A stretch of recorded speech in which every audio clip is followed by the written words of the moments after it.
eu vou fazer o programa hoje diferente. Nós vamos para o cafezinho de prosa já? Porque hoje eu recebo o Dr. Raitane Costa de Almeida. Ele é cardiologista. Nós vamos falar aqui a respeito desses problemas de cardiologia, problemas do coração.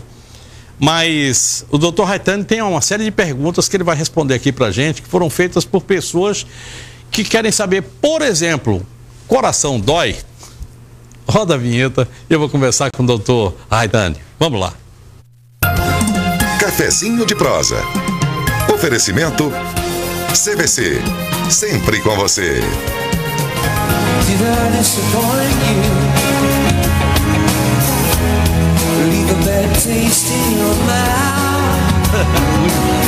Vai, solta a mão um pouco de voando. Vai. Muito bom. 19 horas e 50 minutos eu começo a conversa com você aqui, Raitane, perguntando o seguinte. Quando a gente está com o peso acima, não importa, o pessoal me pergunta assim, qual é a sua altura? Pouca. E qual é o peso? Acima. Não tem mais o que falar não, na minha idade essas coisas são assim. Mas tem que ter o mesmo cuidado, ou talvez até mais do que aquele que eu tinha quando era mais novo. Com certeza é necessário um cuidado, a prevenção, né? E a prevenção é contínua, essa prevenção primária que a gente fala, quer dizer, independente, lógico, começa lá na adolescência, no adulto jovem, e isso permanece ainda ao longo dos anos. A gente sabe também que a cada ano que passa, um dos fatores de risco para problema do coração é a idade. Isso não é modificável, né? Não. Você não consegue mudar a idade. Então, ou você fica velho ou morre, né? Exatamente. Então, é uma coisa. Esse é um dos, existem fatores de risco, Léo, que são modificáveis, que depois a gente vai falar sobre isso, e fatores de risco não modificável. Então, o principal dele é a idade. E quanto mais idade, mais risco cardiovascular o indivíduo, a pessoa tem. Agora, e para isso requer mais cuidado com a sua saúde, né? Bom, tem uma outra coisa que eu quero lhe perguntar, que é o seguinte. Abdômen. Vocês têm uma medida ali que é igual para todo mundo. Se o cara é alto ou baixo, a medida é sempre uma. Se é homem ou é mulher, me parece que é a mesma também, né? Tem diferença? Tem diferença. Mulher é menos? Menos. Cintura do então eu prefiro ser homem, sabe por quê? Porque eu tô com 112, eu tenho que reduzir 10 centímetros na barriga, né? Por aí. Pelo menos. Pelo menos. É menos que 102. Então é o seguinte, pega a trena, a fita métrica, passa na barriga, folga a barriga, não precisa não minta para você mesmo. Folga a barriga e meça. Se der mais que 102, fator de risco. Para homem, Para homem. Isso. E é verdade mesmo, isso é fator de risco mesmo. Aumenta as chances de ter infarto, AVC, né, que é o derrame. Então realmente tem essa probabilidade aumentada. 102. Anotou? 1 metro e 2 centímetros. 1 metro e isso aqui assim mais, tá? Arredonda em cima do umbigo, isso. Tá? E faz ali se for mulher, qual é o tamanho? Se for mulher, o ideal é ficar menor que 94 centímetros. O ideal. Então, para homem, até 102 centímetros a circunferência abdominal, e para mulher, menor que 94. Então, minha amiga, é o seguinte, se o teu marido chegar em casa e dizer assim, oi gorda, você pega a fita e mede. Se tiver abaixo de 95, você responde, gorda é sua mãe. Pronto. Ou gorda, ou qualquer pessoa da família dele que você queira xingar. Agora, se tiver acima de 95, além dele ter razão no que está falando, você vai ter que se cuidar, porque está acima mesmo e aí você está com outro fator de risco. Exatamente. Aí aumenta a chance de ter infarto, de ter derrame, né? Os fatores de risco, esses que você fala que são iguais para homens e para mulheres, são não variáveis. Eles são iguais também para homem e para mulher ou tem diferença? Tem alguns pesos diferenciados, né? A questão do tabagismo, a questão também da pressão alta, isso tudo interfere muito no aumento, né, na probabilidade, ou seja, na chance da pessoa ter o que a gente chama de um evento cardiovascular maior, que é principalmente infarto, que pode levar à morte. Aquele pessoal fala muito do ataque cardíaco, né, ataque fulminante. Então isso aí pode acrescenta risco. Então a gente tem que procurar reduzir esses fatores de risco. Nós estamos numa região que é quente, úmida, que a gente está cheio de possibilidades de ter aqui malária, dengue, essas coisas todas. Isso tem alguma coisa que pode também comprometer o nosso, desencadear os problemas cardíacos? Tem também as doenças infecciosas, elas aumentam a chance de ter uma alteração no coração, né? Principalmente a malária. Já está bem documentado que existem pessoas que, quando tem malária, aumenta a chance de ter infarto do miocárdio também, infarto do coração também. Então é um problema sério, é um problema que acontece. E outras doenças também, infecção generalizada, isso aí acaba deteriorando, prejudicando, desgastando mais o coração. Coração dói, doutor? Isso é uma pergunta que o pessoal me fez aqui. Eu anotei algumas aqui, ó. Você foi falar do infarto, eu me lembrei aqui, ó. A primeira pergunta que o pessoal me mandou foi: coração dói? Dói? Então, essa é uma grande polêmica que tem. Toda vez que um paciente chega ou quando a gente vai fazer alguma palestra, vem esse questionamento. Então, realmente, o coração, ele dói, né? Agora, existem determinadas situações que o indivíduo pode ter um infarto, chamado infarto silencioso, ou seja, um infarto sem dor. Mas geralmente o que a gente chama de angina, que é a dor no peito, ela vem proveniente, essa dor vem do coração mesmo. Agora, me diz uma coisa, doutor, essa tal de angina, em que região do tórax ela ocorre? Isso. Onde é que essa dor, parece que ela se irradia também? Queria que você falasse um pouco mais. Isso é muito importante. Porque, o que eu devo fazer se eu tiver uma angina dessa? Porque eu já vi dizer o seguinte: se eu pular, tossir, ou frear o carro de vez, alguma coisa, pode me salvar do infarto. Isso é verdade? Entendi. Bom, primeiro, esse questionamento é a respeito da irradiação da angina, dessa dor. A dor geralmente é do lado esquerdo mesmo, no peito do lado esquerdo, que pode irradiar... Um pouco acima da mama, né? Exatamente. Então, aí, dessa dor no peito, ela pode irradiar para o braço esquerdo e também para a região cervical. Então, existe essa irradiação que é chamada irradiação... Pescoço. Exatamente, pescoço, para a região do pescoço. Então, isso é chamada apresentação típica da angina do peito, chamada angina pectoris, que é já essa tendência aí de pode ou não a pessoa estar tendo um infarto nesse momento, né? A angina é um componente do infarto do miocárdio. Agora, mas nem sempre a apresentação é típica. Então, às vezes, pode ter outras formas. Às vezes a pessoa pode ter um desmaio e esse desmaio já ser um infarto também. O vômito também ocorre nessa... Exatamente, a pessoa pode ter vômito, a pessoa pode ter uma sudorese, que a gente fala, fica suando muito subitamente, né? Então isso aí acontece. Essas imagens aí... Isso, muito interessante. Isso aí é a tal da história... Esse aí é exatamente o músculo cardíaco, né? Nosso coração, então, ele tem essa disposição. E aí a gente tem as câmaras cardíacas, né? Aí você está vendo o ventrículo esquerdo, o ventrículo direito e ali o funcionamento das válvulas cardíacas. Observa o batimento dele bem sincronizado, né? Depois a gente vai falar um pouco também de arritmia. E aí ele é responsável por todo esse bombeamento do sangue. Isso aí que está vendo exatamente o sangue circulando, né? O sistema circulatório é dependente do bom funcionamento do coração. Um atleta, de vez em quando, até praticando esporte, pode ter um infarto. E pessoas que são não adeptas do esporte, às vezes por um esforço esportivo muito grande. Vamos lembrar aqui de um caso de um político, como eu sou muito ligado a essa coisa da política, o filho do Antônio Carlos Magalhães. Isso. Ele fazia caminhadas, assim, no final de semana, e eram caminhadas extensas.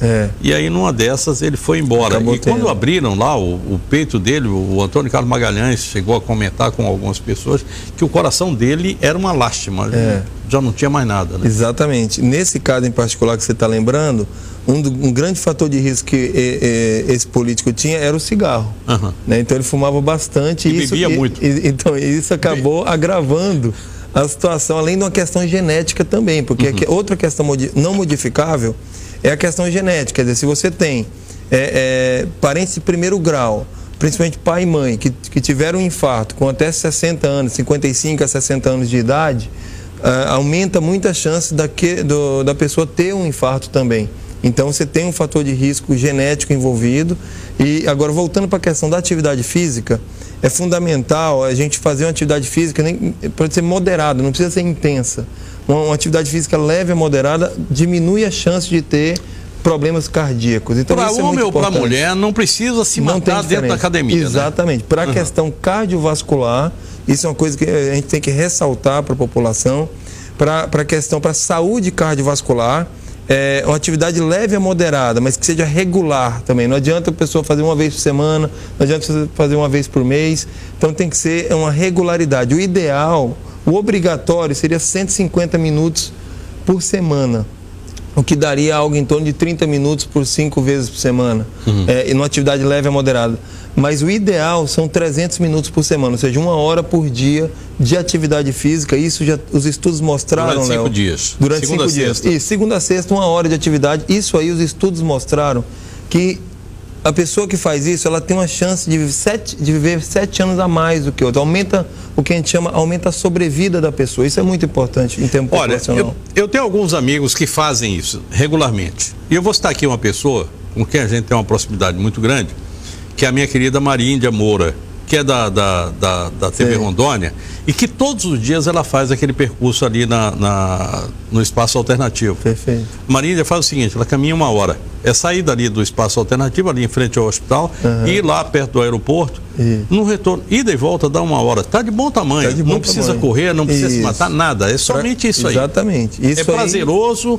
Isso aí, essa atividade ajuda na circulação, melhora o funcionamento cardíaco, melhora a resistência cardiopulmonar e sem dúvida, a pessoa que está fazendo isso, ela aumenta a sobrevida dela. 20 horas e 1 minuto. Pressão alta ou hipertensão. Eu já vi falar de hipertensão essencial benigna e hipertensão arterial. São coisas diferentes ou é a mesma coisa? Na verdade, a hipertensão, ela é um estado, é uma doença, uma enfermidade que acomete 50% da população praticamente, que a gente fala dos adultos, né, acima de 30 anos de idade. Se nós pegarmos aqui no município de Porto Velho, se a gente pegar no estado de Rondônia, acreditamos que em torno de 400 mil pessoas devam ter hipertensão arterial. O problema é que elas não sabem, né? Muitas delas não sabem, metade delas não sabem.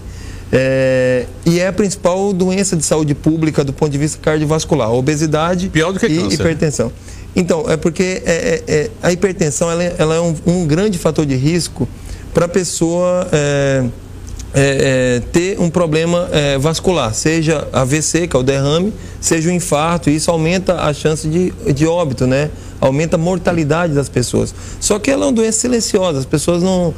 quando a pessoa percebe que está com pressão alta, já está no nível muito alto. Eu tenho aí as imagens falando a respeito da pressão, não? Da pressão arterial. Se tiver, solta aí para mim, por favor, tá? Essa pressão alta, o pessoal normalmente fala o seguinte, que a pressão tem que ser 12/8. Depois que eu fiquei idoso, tá lá, ó. Esse daí, não é, doutor? Na verdade, aí já está falando mais da questão do sopro, né? Do sopro cardíaco, tá o funcionamento das válvulas. Não é essa aí. A gente vai voltar para... Isso, depois a gente volta nela. Não, daqui a pouquinho a gente vê aí a questão da pressão arterial. Isso aí é o famoso sopro cardíaco. Muita gente pergunta também. Isso, exatamente. Eu já estou aqui com a pergunta dessa parte aqui do sopro. Pressão arterial é como se fosse um cano, as nossas veias são canos que recebem o sangue e a bomba está funcionando ali a todo vapor. E tem uma hora que o cano não aguenta. Exatamente. Então aumenta muito a pressão nos vasos, isso danifica, isso prejudica os vasos sanguíneos, aumenta a chance de formar aquelas placas de gordura e aí começa todo o processo da doença aumentando a chance de ter infarto ou derrame, e isso acaba então sendo uma grande meta para a gente tentar controlar a pressão, porque vem sempre essa questão da cura da pressão. Nem sempre a gente consegue, na maioria das vezes a gente não consegue ter a cura da pressão alta, mas a gente consegue ter o controle. Se a gente controlar a hipertensão, com certeza essa pessoa tem menos chance de ter um evento cardiovascular. Antes de assustar todo mundo aqui, é o seguinte, quem tem pressão alta, ou seja, acima de 12/8, independente de ser homem ou mulher, independente da idade, e se tem gente na família que teve infarto do miocárdio, deve procurar o médico quantas vezes? Ou quando? Na verdade, o check-up cardiológico, ele deve obrigatoriamente a partir de 40 anos de idade. Mas se a pessoa tiver algum fator de risco, como obesidade, mesmo acima de 20 anos de idade, já tem que se cuidar, porque às vezes está tendo muito a pressão alta em indivíduos com menos de 30 anos, não. Então, menos de 30 anos de idade, já começa a desenvolver com essa mudança nutricional, essa transição nutricional que tivemos nos últimos 30 anos, a epidemiologia da hipertensão ela mudou bastante e está vindo cada vez mais jovem aparecendo a hipertensão, a obesidade, e isso tem que ser combatido. Fast food está aí, né? Está aí, exatamente, está aí. Então, são fatores então que desde o início, na adolescência, a pessoa já tem que tomar esse cuidado aí para tentar reduzir, né, esse consumo e melhorar, então, evitar de ter essas doenças.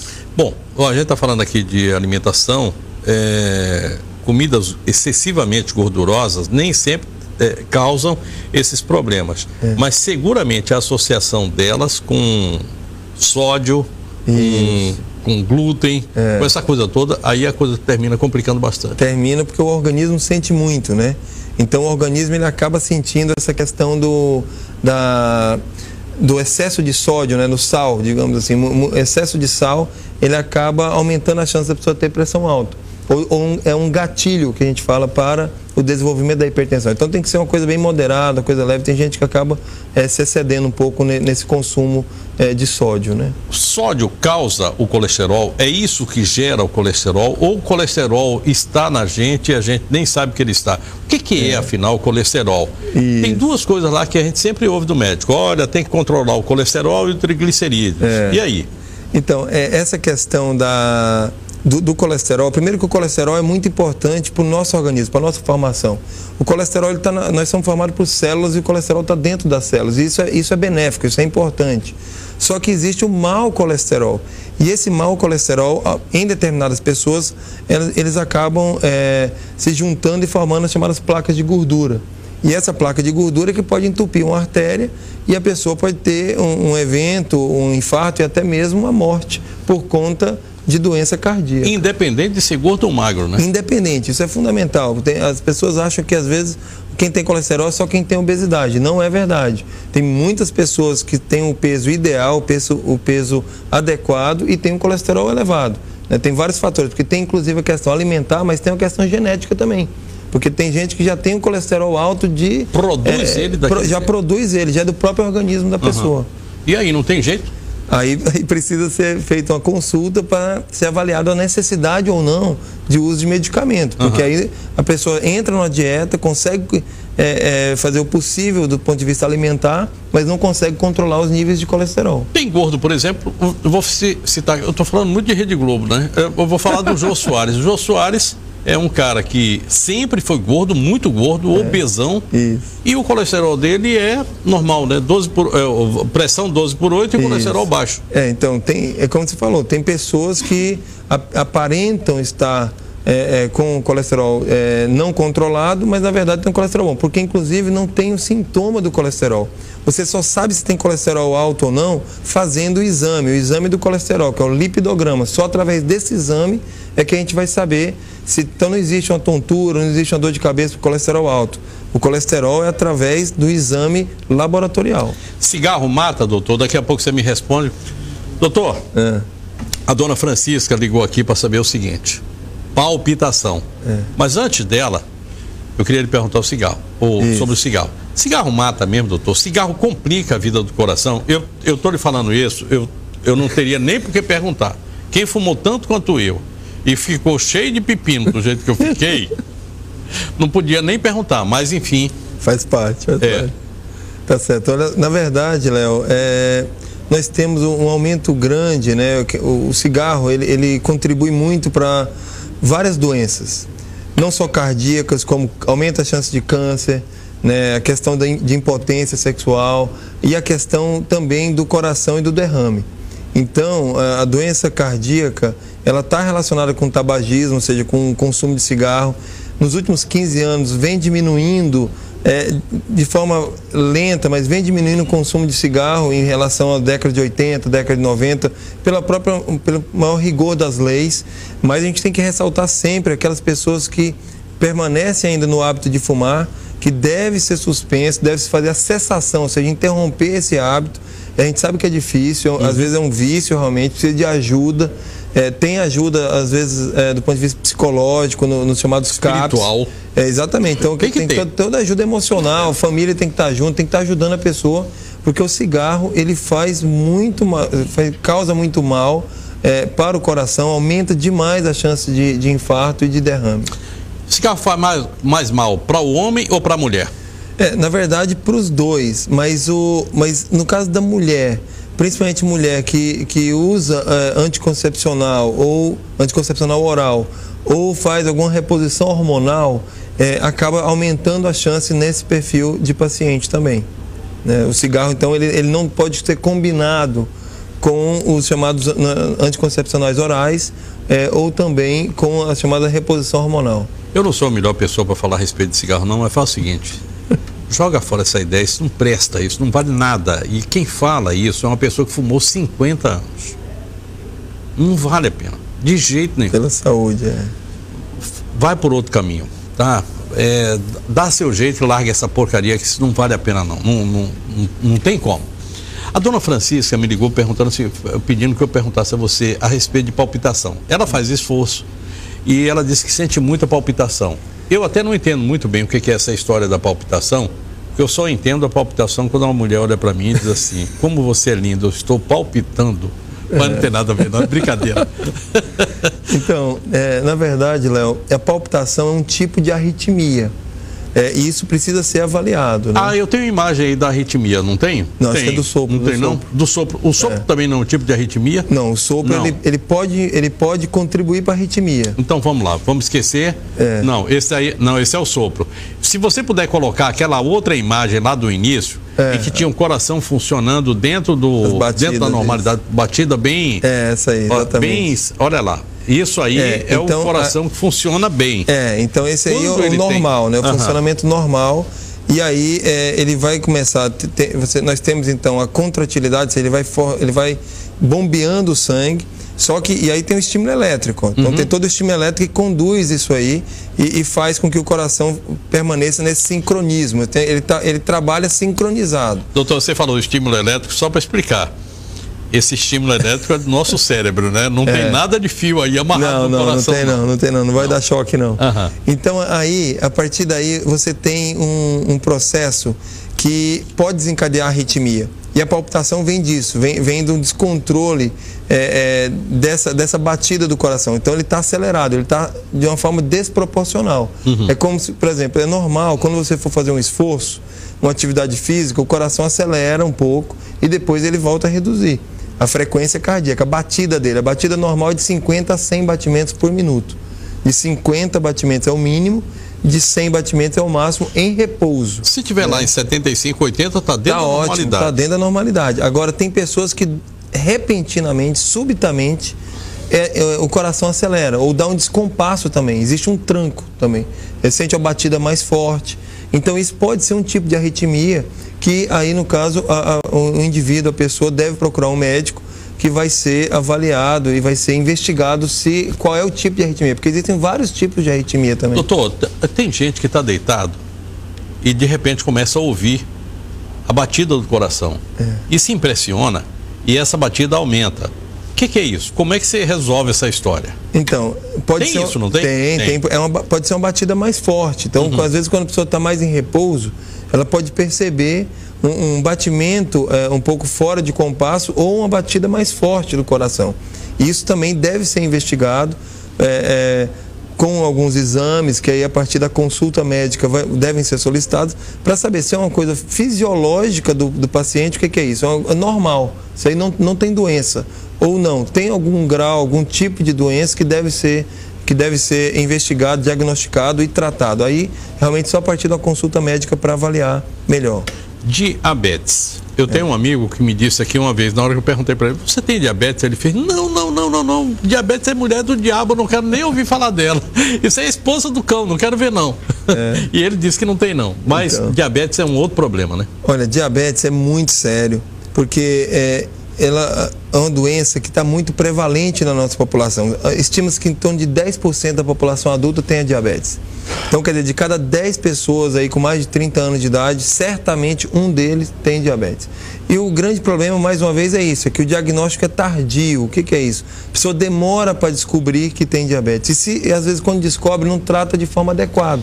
E isso prejudica muito a saúde cardiovascular. Os vasos sanguíneos, com a glicose, o açúcar fica no sangue, ele também aumenta a formação de placa de gordura e aí acaba causando o que a gente chama do entupimento, né, das artérias do coração. Doutor Raitano, o senhor me contou, o senhor desenhou aqui 2 bombas essa noite para mim. Primeiro, 50% da população tem problema, adulta, tem problemas de pressão. As pessoas com mais de 40 anos. Exatamente. 10% dessas pessoas tem diabetes. Ou seja, o problema é grave, problema de saúde é grave. Pública. É saúde pública. Isso aí precisa da conscientização, precisa desse espaço que você está dando, dando essa oportunidade para nós falarmos para a população. O quanto é importante cuidar da saúde cardiovascular, do coração, do sistema circulatório que a gente fala, porque isso aí mata muito, né? Isso aí, então, ou se não mata, causa muita sequela, que às vezes a pessoa deixa de trabalhar, às vezes a pessoa diminui a qualidade de vida do indivíduo, né, pós-infarto ou pós-derrame. Então, isso gera uma repercussão muito grande na família, no convívio social. Então, nós temos como diminuir a chance de ter. Não tem como isolar, não tem como não ter. Fala, as pessoas não vão ter mais infarto. Não é isso isso não tem como existir. É da natureza isso. Mas tem como a gente diminuir a chance das pessoas terem. E isso aí com procedimentos comuns, né? Alimentação mais rica, né? Mais fruta, verdura, né? Então diminuir, cessar o cigarro, não ter cigarro. Quem tiver diabetes, controlar o diabetes. Quem tiver hipertensão, controlar essa pressão alta. Fazer atividade física. Não precisa fazer muita coisa. Caminhar uma vez, uma hora por dia está excelente. Não precisa ficar num treino intenso. Isso aí, do ponto de vista da saúde cardiovascular. Né? Então, já tem benefício. Você caminhar 1 hora por dia já tem benefício. Pode caminhar meia hora de manhã, meia hora à tarde. Pode caminhar, não tem problema. Não tem nenhum problema. Ou pode dividir 4 vezes, também está de bom tamanho. Agora tem que ser uma caminhada ritmada. Isso. E de forma regular. O mais importante é que às vezes as pessoas iniciam um treino, iniciam uma atividade física, mas não dão continuidade. Faz 1 semana, faz 2 semanas, aí acontece uma coisa ou outra e acaba desmotivando e não consegue ter a regularidade.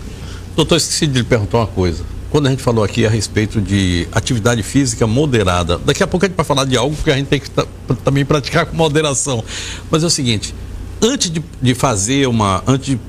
começar uma atividade física, uma visita ao cardiologista também é bom, né? Também é bom, principalmente quando a pessoa já tem algum fator de risco, né? Então já tem obesidade, ou tem hipertensão, já sabe disso.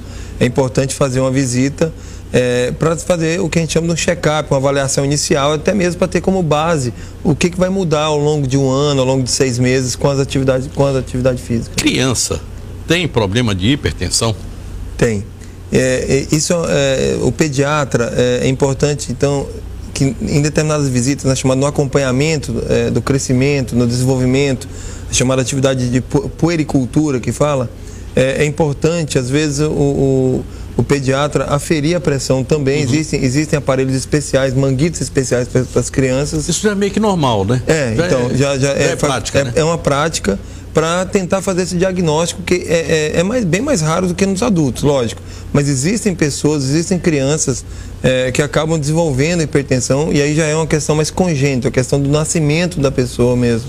Ele apareceu ali o tempo todo querendo participar do nosso programa. É o sopro cardíaco. Eu vou pedir para que vocês joguem agora aquelas imagens, porque a gente vai entender o que é isso. Eu tinha 18 anos quando descobri que tinha sopro cardíaco na aeronáutica. Né? Eu achei que eu ia morrer na outra semana, mas tá aí. Nada demais. Então, essas imagens aí mostram exatamente um outro processo que tem no coração, que são chamadas válvulas cardíacas, o funcionamento das válvulas. Então, ali está a contração do coração, né? Esse é um ultrassom do coração, chama ecocardiograma. E essa parte colorida é o sangue, é um sangue que, na verdade, a válvula não está sendo competente para segurar ele. Então, aí é um sopro. Esse sopro já está um pouco intenso, esse sopro aí já é uma doença, na verdade. Agora, existem sopros leves que não são doenças. Então, a pessoa às vezes fala, a criança tem muito sopro, mas ela pode desaparecer com a idade. É verdade isso. Legal. O sopro pode desaparecer com o crescimento da pessoa, mas deve ser avaliado de uma forma contínua, porque pode, em determinadas pessoas, o sopro aumentar ao longo da idade também. Ele pode desaparecer, mas ele pode aumentar. E se ele ficar muito intenso, isso acaba gerando um cansaço, acaba gerando o que a gente chama de falta de ar, né? De forma mais rápida. E isso precisa ser corrigido, às vezes até com cirurgia cardíaca também. Então tem sopro, depende da intensidade do sopro. Tem sopro leve, que é discreto, é um sopro praticamente fisiológico, normal do indivíduo. Só quem percebe é o médico? Exatamente, só quem percebe é o médico, na ausculta ou mesmo no exame cardiológico, nesse ecocardiograma, mas existem pessoas que têm esse sopro mais intenso, pessoas que tiveram febre reumática, por exemplo, quando criança ou adolescente, pode desencadear um sopro mais intenso e aí precisar de cirurgia cardíaca para corrigir. Eu estava me preparando para vir conversar com você aqui, quando eu li a respeito de cãibras e de dores na panturrilha. E aí, de repente, está lá um mundo novo se mostrando para mim. Dores na panturrilha ou cãibras são sinais de que você está com algum problema. Pode ser sinal de que você tem algum problema de irrigação, ou seja, isso pode dar... Pode, principalmente a questão venosa, né? Circulação venosa também, e aí entra com a questão de trombose venosa, aí já é outra enfermidade, mas está envolvido também com essa questão principalmente da panturrilha, uma panturrilha que pode permanecer um pouco inchada, né? Panturrilha ou batata da perna, viu, gente? Se a panturrilha está meio inchada ou se ela começa a doer, exatamente. Aí pode ser, né? Não as duas, quer dizer, você percebeu uma diferença, um inchaço anormal, que isso é muito difícil acontecer nas duas pernas simultaneamente. Então você está vendo a diferença, tá dolorido, né, sem ter tido um trauma, sem ter tido uma pancada ali naquela região, isso pode ser uma trombose na perna. Doutor, a gente falou a respeito de qualidade de vida. No final de tarde, muita gente gosta de tomar uma cerveja ou no início da noite ou um pouco mais tarde tomar um vinho, fazer o happy hour. E aí a gente falou a respeito de cigarro e falou de en passant sobre álcool. Eu queria que você falasse a respeito desse assunto, porque tem muita gente que diz o seguinte: não, mas o álcool faz bem pro coração, a cerveja faz bem para não sei o quê, o vinho é bom pro coração. Aí o cara vai lá e toma 5 litros de vinho de uma vez só. Eu queria que você tocasse nesse assunto, até porque é o seguinte: o grupo de está representando a cerveja proibida aqui no estado de Rondônia. Eu toda noite eu gostaria de falar da cerveja proibida todas as noites, mas como eu não posso falar todas as noites, porque isso aqui é só tem um dia certo de falar, eu faço o seguinte: no dia que eu não falo, eu tomo também. Então é assim, mas tem que tomar com moderação, né? O principal, na verdade, do consumo de álcool o álcool, ele não é, do ponto de vista da saúde cardiovascular, ele não é danoso, mas depende da quantidade. Então tem que ser um consumo realmente leve e moderado, não pode ser um consumo exagerado, porque o consumo exagerado aí começa a dar problemas no coração, além de outros problemas também, do ponto de vista cerebral, etc. Então é preciso ter um consumo de álcool, mas um consumo, exatamente, de segurança. Nós estamos no Maio Amarelo aí também, a questão de trânsito, tudo. Deus, mas vem essa questão exatamente do consumo moderado. Então o consumo leve e moderado está permitido, está tranquilo, não causa prejuízo para o coração. Doutor, muitíssimo obrigado. Eu que agradeço. Para Rafaela, para Rafael, não, para o Rafael, meu abraço, e dizer que ele se prepare, que o tio vai estar lá para botar ele para fazer coisa que Deus duvida. Tá certo, obrigado, Léo. Raitan. Esqueci de perguntar, tudo isso que a gente conversou aqui pode ser atendido pelo SUS, né? Pode sim, com certeza. Inicia-se na unidade básica de saúde, é muito importante, os programas de saúde de família. Hoje em dia, nos últimos 5 anos, melhorou bastante a qualidade dos médicos na saúde da família, e dessa saúde de família ele vai pode ser encaminhado ou não para o cardiologista conforme a necessidade. Então, a rede é estruturada, a rede SUS é estruturada a partir de uma consulta inicial com um clínico, com um médico que chama o médico da saúde da família. Que pode enviar, inclusive, lá para... Exatamente. Como é que é o nome da clínica? Não, aí no caso do SUS, né? Pode enviar para a Policlínica Oswaldo Cruz ou para o hospital de base, aí vai depender. Eu estou querendo saber o nome da sua clínica. Então, mas aí lá na clínica Cardiocenter, né? Aí a Cardiocenter, que aí já não está vinculada com o SUS exatamente, mas também pode ser encaminhado. Obrigado, Raitani. Ok. Gente, eu encerro o programa de hoje deixando uma frase para você pensar. Descobrir consiste em olhar para o que todo mundo está vendo e pensar numa coisa diferente. Seguiu? Amanhã, pela manhã cedo, a gente começa o dia muito bem informado com o Novo Dia, Renata Beccaria e o Adilson Honorato. E à noite eu retorno aqui para mais um Tempo Real. Fiquem com Deus, boa noite, bom sono e bons sonhos. Tchau, tchau.